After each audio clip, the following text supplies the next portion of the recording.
You are listening to All Burgundy and Gold Errrything, powered by the Urban Sports Scene and Fox Sports Radio, 96.9 FM and 1340 AM.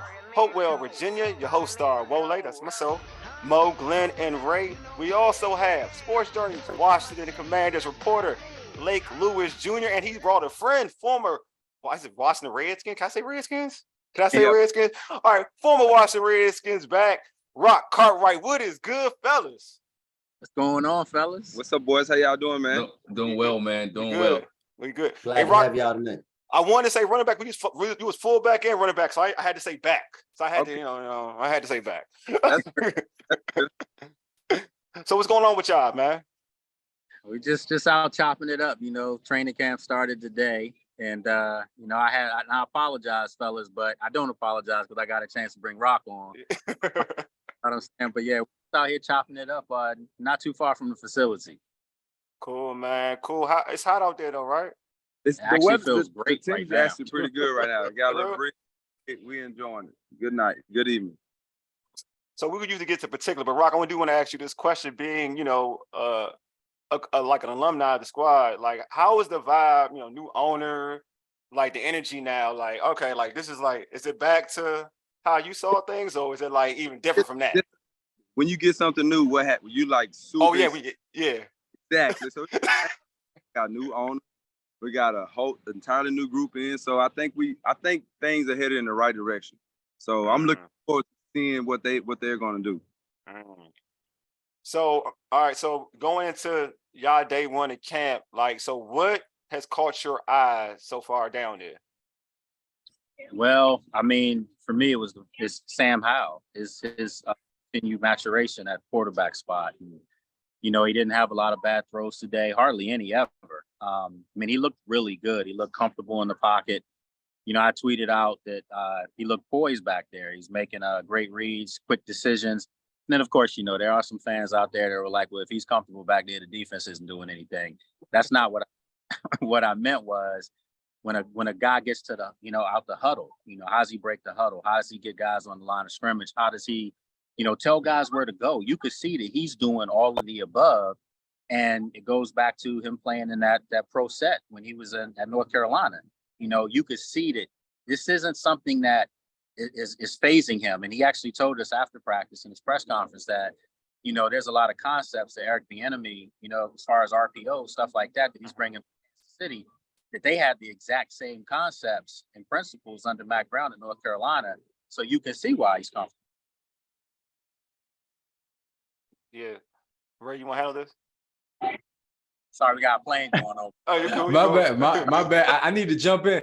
Look, we got a whole script going over here. Lake, it's always great to chop it up. And Rock, good to meet you, brother, again. I wanted to ask y'all both. I asked this question on my other pod. How long does this honeymoon period last with this new ownership group, this new regime coming in, before people start to ask some real questions? And when the games start, how much does that matter? Go ahead, Lake. No, I want to take on a uniform player, man. Well, this is what I know, right? Like, change doesn't happen right away, right? Like they say, Rome wasn't built overnight, right? So there's going to take time to get what we're looking for, right? But at the end of the day, it's about winning football games. If you're able to win football games, then everything else it really doesn't matter, right? So it's about winning. The more everybody's excited, but the more we win, the more we're able to put a great product on the field. That's what really matters. And I think it's going to take a little time, but you never know. The offense can get clicking early on and have a great bond, and the defense plays well. So you never know. That's the thing about football. Every season is a new season. So you have to kind of be patient, as far as it goes with the new regime and the new ownership and all that. It's just be patient. Yeah, I spoke to EB after practice, just him and myself, and Felix. Our boy Felix was with me, and I told Eric, I said, man, y'all got some talent to work with. And he said, we do. He said, I got to do this. He did single out Jahan. I said, Jahan's a dog. Oh God, here we go. You already know it. Penn State. Yeah, so we are. You already know what's up. So Here we go. About Jahan, he said, quote unquote, he said he got something different in him. And I've been telling y'all that from day one. The guy is special. So with that, he did say it just takes time. We just got to put it all together. He said, but the talent is in place. I think the honeymoon period with the owners is going to be for a long time because everybody's happy that Dan's not there. But the honeymoon period with Ron Rivera is over. You got to win this year because you're basically auditioning to keep your job. I agree 1,000%. Yeah. So if he wins, he stays in some capacity. He may not be head coach. He might just move upstairs and EB gets the job. I mean, I already know he's coaching weight. That's quite apparent. But if he loses, I mean, both of them could be out of work. So, like Rock said, you just got to win games, man. That's all that matters. And I don't think the fans will care about what the name of the team is, any of that stuff. If we just go out and win games, you got to put a great product on the field. That's 100%. What it's about. Yep. Hey Mo, you want to go to the next one? I guess speaking on putting a great product on the field, we know this is a big year for defensive end Chase Young, right? So we know the team didn't exercise the option on him. How did he look out there? How was the Predators' first day of camp? I mean, he looks good, and I don't want to come in always be Mr. Positive because it's been so much negative stuff I've had to cover in 12 years. But man, this team's got a lot of talent, a lot of young talent, and Chase is one of their best players when healthy. And if he can get back to the form he showed in his rookie campaign, where it was a lot of unknowns about his game and people hadn't filmed him yet. But then, we saw the second year before the injury, he was struggling. People had figured him out. And he, was just bull rushing up the field. A lot of little intricacies that he needed to add to his game, some hand technique, things like that. Well, I think he's clearly been working at that. And the burst is back. But more importantly, he's angry. he feels a little disrespected. And I'd rather have an angry football player than a comfortable football player. No offense, Rob. No, I agree. I agree 1,000%. I think Chase has I think he has a chip on his shoulder, right? Because he hears the noise from everybody else, right? It's, you got social media, you got all these different platforms where people are going to express their opinion. And sometimes you listen to that. But the more he's able to block that out and go in and focus on him and be the best he can be for that team and understand his role is being the best Chase, the best football player I can be for this team, then the rest will take care of itself, right? Because he's very talented. But the more he's able to go out and focus on just what he has to do, right? He has to have tunnel vision to a certain extent, right? He has to be focused on Chase because if he's Chase, he's a really, really good football player, right? Yeah. And he's coming back off injury, and I think now he's going to have a little bit more confidence in that knee compared to what he had last year, right? When you're coming off an injury like the one he had, it's tough to have confidence, right? Because football is a reaction sport. When you're thinking about an injury, you can't go out and react and be the player that you're capable of being. So I think it's going to take time, but I think this year he will be a little bit more dominant. Like you said, he worked on the hand movement, perfecting his craft. I think it can be good for him. Good. Guys, to the tune in that, Lake, is the brace gone? Yeah, today we practiced without the brace. And man, Logan Thomas actually practiced without knee braces. And that's it's a big deal in the sense that you don't need that to feel comfortable. That might be more of a mental block with guys. So the fact that he said that, and Logan for that matter, because, he was coming off a leg injury. And last year, you could tell the leg wasn't all the way under him. So now, for those guys to do that, that means they're ready to play, man. They're ready to get it going. So that's a big move. And just so people know, like an injury, right? Like injury, it takes only thing that can really help an injury is time, right? So you got to have time to allow the injury to heal. These guys had significant injuries to their body, so it takes time for them to heal to go out and be the players that they're capable of being. We all seen them when they were at their best, right? Chase was phenomenal when he was at his best. And so was Logan, but you got to understand they had an injury. They can go out, they weren't confident, but now they can go out and play the game like they know for playing, So that makes a big difference because injuries take time to heal, and a lot of people have to understand that. I mean, I always say I'm no pro, and tearing my Achilles, it took me 3 years, and that was just me walking. That was just me walking into a station. These guys are professional athletes, man, where they get injured, and when they're cleared, to the average fan, they're thinking that they're 100%. No, it just means that they can get back on the field, but that doesn't mean at all. And the shock value on the body and all those things, it takes a while. When you say over a year for you to feel comfortable to be yourself again. And those tornado shots are real. They were talking about. They are. I feel you. You know, with this team, you know, Lake and Rock, there's a lot of storylines with this team.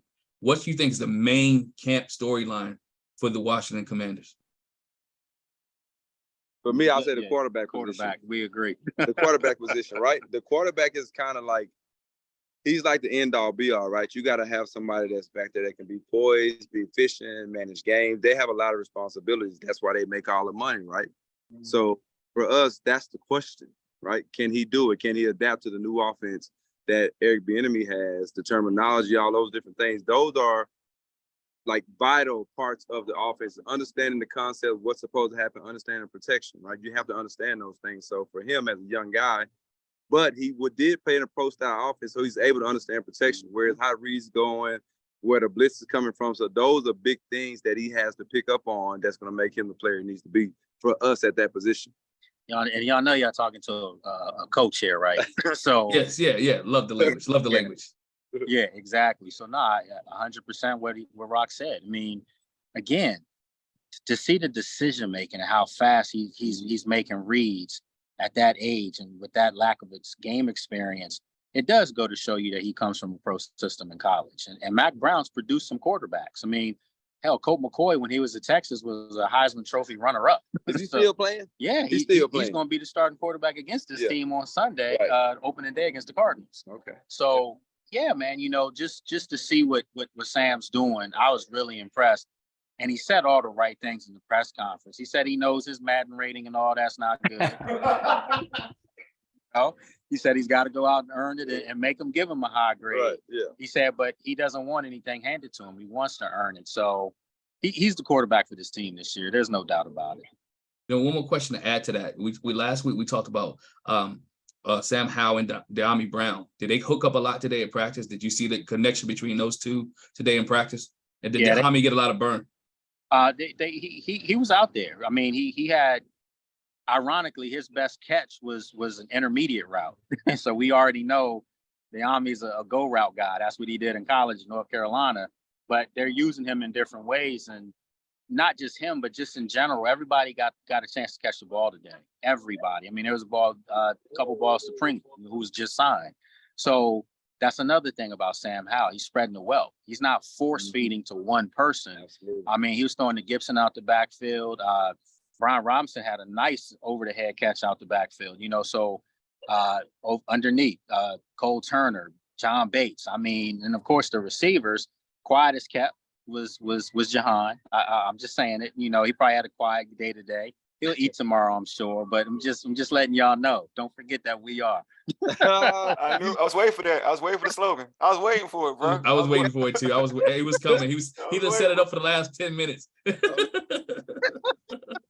All right, I get the chatter about the quarterback, especially considering the history. Like you're a lifelong Washington fan. That's what I'm gonna say. I ain't gonna use the R word, but I think this question right here, both of y'all can appreciate. What's the special teams going to look like this season under the Ron Rivera regime? It's been kind of an area of weakness. We know what the kicking game looked like last year. What can we expect from special teams moving forward? For me, the jury's still out, right? Because each year is a new year. So you got new guys, you got guys coming in, younger guys that may understand their role, right? A lot of times guys that play special teams have to embrace their role. It's because you're coming from guys that used to be the man at this school or that school where they got tons of playing time and they're not used to playing special teams. But I think for, you know, late round draft picks, free agents, they got to understand that they have a role to go out and embrace. And that's be a great special team player. You know, for me, speaking personally, for me, that's how I earn my keep with special teams. So I embraced my role and did the best I can, you know, so that's what it takes. And that's one play that you got to go all out for. Average football plays 6 seconds, maybe 10 seconds. Mm-hmm. So give it all you got for 10 seconds. Who couldn't do that, right? But you got to make plays. You got to be productive. So the jury's still out on that. We'll see, you know, as training camp progresses and guys start to make the team and guys start to get cut, you'll see where you'll be in special teams. That's kind of, you know, it's kind of iffy right now, you know? Yeah. I mean, being the first day today, it wasn't a whole lot given to special teams. I mean, they put their shells on and stood out there. But I think tomorrow probably will be more introduction of what's going to happen. But remember the kid Allen from UCLA. He was injured a lot during OTAs and minicamp. But this is the time for him to shine because that's how he's going to make this football team as a special teams guy. And let's face it, guys, the special teams has been kind of non-existent under Ron Rivera. Joey Sly's been average. He did make those 50-yarders last year a couple times in a game, but they just signed the kid from Detroit to challenge him. And I've always believed that, iron sharpens iron, man. You can't just have a guy feeling comfortable that he knows he has no competition. That wasn't fair to you. You know what I'm saying? I agree. So now you got these guys battling and may the best kicker win. So that will help your special teams. The only guy that doesn't need any competition, obviously. Well, and I kind of contradict myself, but we already know Tress Way's their punter. Yeah, without a doubt. Without a doubt. Could I Diami doesn't have any special teams value? Where? I mean, he's not a gunner. He's not the fastest guy to run down the field. As a returner, we don't. Nah, see, to me, and again, this is not. Please believe me when I say this. When they drafted Dotson, I thought he was going to get a look at punt returner because he was a all Big Ten punt returner. Yeah, but they him because he has more value at wide receiver. So now you got to find somebody that's a threat back there because, especially with a rookie quarterback, basically, you're trying to flip the field, man. Your defense could do that, but you need somebody that's not always starting from the 20. You want to give them some field position. Absolutely. So they got to find somebody that's dangerous back there. Got to. And I only asked because of the addition of Pringle, knowing that he knows the system coming from Kansas City and thinking that there was going to be some value there. So I thought that Diami would be somewhere in that 4 to 5 wide receiver range. And there would be something there that he might needed to show this, show his coach to hang around a little bit more. Well, I don't want people to think just because they have Pringle and they also drawing a blank here, but they have the other kid from Kansas City as well, like 8-year veteran that came from there.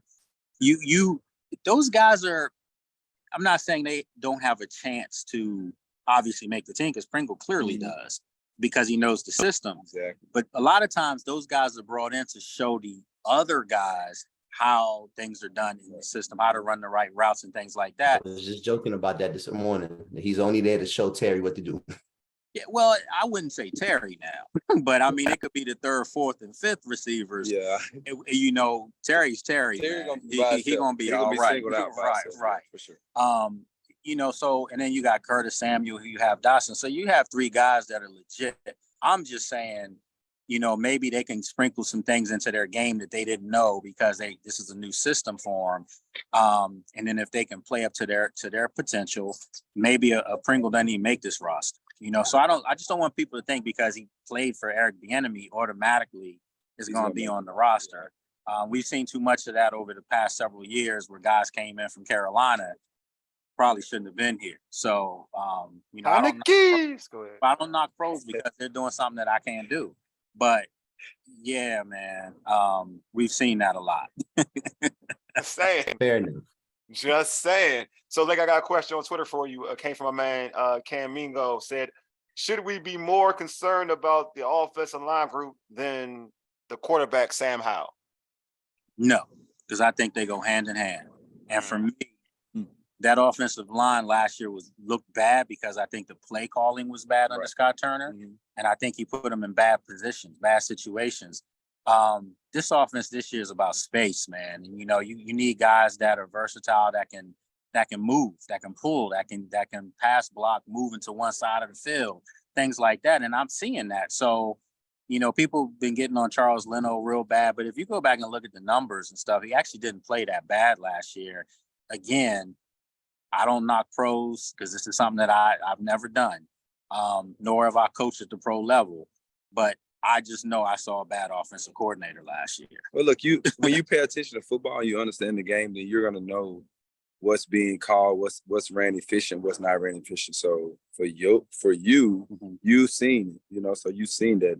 I didn't agree with a lot of play calls last year myself. So it was so predictable, right? It's very predictable, So I think it's about being unique on the offensive side of the ball. You can only do so much, but at the end of the day, you do have to have solid football players that are able to go out and execute at a high level. I think that's extremely important. Yeah.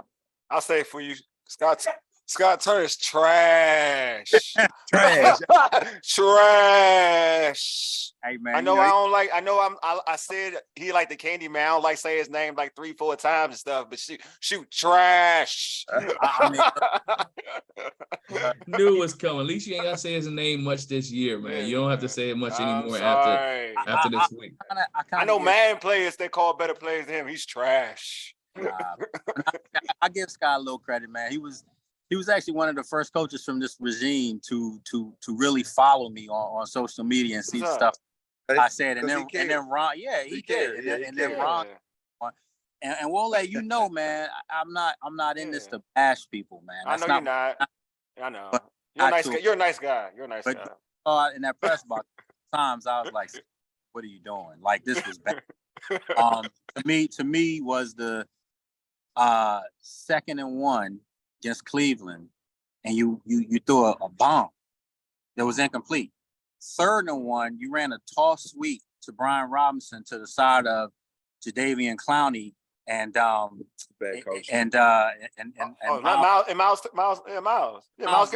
Miles Garrett. You're right. And so to me, it was one of them situations where he was trying to outthink the other team, saying, "Well, they don't think we're going to dare run over there." And it was a 3-yard loss. My thing is line up and get the ball to your best players in the spaces they need to have the ball. And it's just that simple though. That's what I think the frustration was with the fan base was that it's just that simple. 2nd and 1. You take a shot on 2nd and 1 because you know you have 3rd down, but you don't run outside 1 yard. With 1 yard, you go forward and get the 1st down. You know what I'm saying? Patriots would have done. Yes. Sneak quarterback sneak. Quarterback sneak, exactly. I did that Madden too. Get a ball to Brian Robinson. You have running backs that were picking up 1 yard. The running backs were averaging 3.4, 3.5, 3.7 yards per game. Run the football. Always. That's over 230 pounds. 2 running backs over 230 pounds. I don't care how you dice it up. Mo, I got food. Yeah, he got to get ready to I got to go eat my food. Hey, guys. We buying up. Yeah. It's a pleasure, man, meeting all of y'all. Appreciate it, man. I love how you guys break the game down. Keep doing that. You guys do a fantastic job, and I'm going to follow all of y'all. I got all y'all Instagram. All right. Yeah, this Twitter though. You can follow on Twitter. I get on Twitter. I got Twitter. My man. I see y'all, man. Take care. All right, Rock. In a second. All right. All right. Well, yeah, like we about done before we close this show out, bro.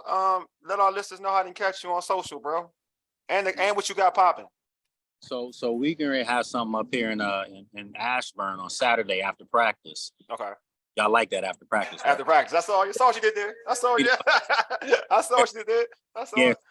So we'll probably announce it on Friday morning, but we're gonna try to move, half that Saturday crowd down the street to the pod. Now, come through, man. My babe Janine gonna be with me. She the event on Saturday, so so. Gonna all get over here. We're gonna have some of the former guys out, and I want you guys to come if you can, man, so we can get you out there. Y'all. I want people to know y'all got this great show. All right, bet. Appreciate it. Okay, next Friday we can make this. I think we can make this happen. It's gonna be this Saturday. This Saturday. Yeah, this Saturday. Okay. Look, after the show, Rock's throwing a fight party here at the same venue. So free. Okay. Oh man, I want to see it. I've been invited to a fight party. That's why I gotta okay. Look, all right. We'll see. All right, Lake man. Appreciate you, homie. All right, thank you, Lake. All right, take care now. I'll take care, Lake. All right, bet. All right. So yeah, that was dope, man. Looks like everybody agrees with me. Folks do agree with me that the coordinator was trash. So I'm for that. He was trash. See, it didn't take look, and I didn't even have to bring it up either. That's how that worked. That's organic. I didn't have to bring it up, so that was amazing. It was organic. It was a perfect way to pretty much state what I've been saying for years, like the last few years. So I'm cool with it. All right, now I'm going to It's a close the new show. chapter though, man. You got to turn over a new leaf, man. That's No, the sometimes you last got to let the mention. past. Sometimes you got to marinate in the past. That got to be the last mention of that right here, man.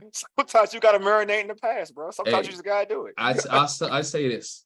Eric Bieniemy better score at least 25 to 28 points in Man, a he's football scoring game. 25 in his sleep, man, compared to what Scott Turner was doing with talent. He's trash. Anyway, man, subscribe to our podcast on Spotify, Stitcher, iTunes, or Google Podcasts. Just search All Burgundy and go Errrything.